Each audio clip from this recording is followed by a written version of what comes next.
focus on the daily and the 1 minute chart. On the daily chart, I have, as a lot of my followers know from my charts that I post, I'll use the 20, the 50, and the 200 SMA.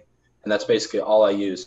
And what I've found with a lot of these microcap stocks, these penny stocks, is that right when so one setup I like is right when it's around the 20 SMA, and the stocks basically, at that point, most of these penny stocks are around their 52-week low. And a lot of times right when they close a couple days above the 20 SMA, start curling, doing all that fun stuff, they'll start popping out of nowhere. And that's the nice part about these penny stocks, is they don't necessarily need a catalyst. So sometimes they'll just pop out of nowhere.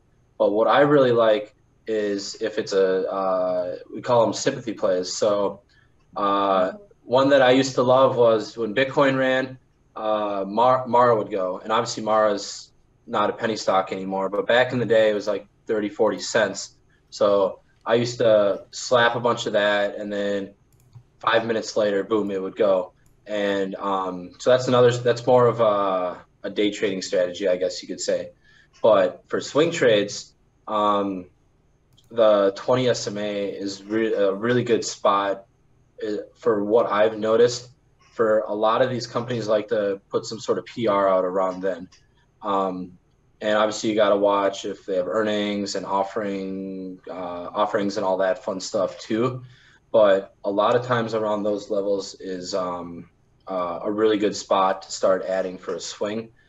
But the other thing is you got to watch what stock it is, because after a while you know the personality of that stock. And if it's one that is unfavorable for your strategy, for example, one that I will never trade and you'll probably never see me tweet about, INPX. I hate that stock. I've never made money on it.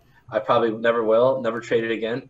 So that one right there, it might be on the 20 SMA, and it might not do anything. It might have an offering or something like that. But it fucks me every time I trade that one. I hear you. RMO for me. Yeah, but other ones, and I can't really think of any offhand, but really just the right ones. If you have the right ones and they're at that right level, those are the ones that'll really get my attention more, because there's millions of stocks out there, including OTC. So if you stick with the ones that and it goes back to what I was saying earlier about tracking your trades and knowing what you did right and what you did wrong. Another thing you can do is what you did right, also mark down what ticker it was, so that you know for future reference, you was this setup with this ticker, and you'll begin to trade that ticker more if you do your studying and research. And then that's kind of how I found out that I never make money with INPX. Otherwise, I would have never known. Just from studying and writing down everything that comes to me in that day. So I think the 20 SMA is one thing, and then another one, which is more common, I think, is the flags and the pennants and all that. And what I've noticed with these penny stocks is around the 50 SMA is a really good spot for those. And if they've been running for a little bit, sometimes the 20 SMA will come up to that point as well. But a lot of times it's close to the 50 SMA, if not even the 200 SMA. But with these penny stocks, most of the time you'll be trading them.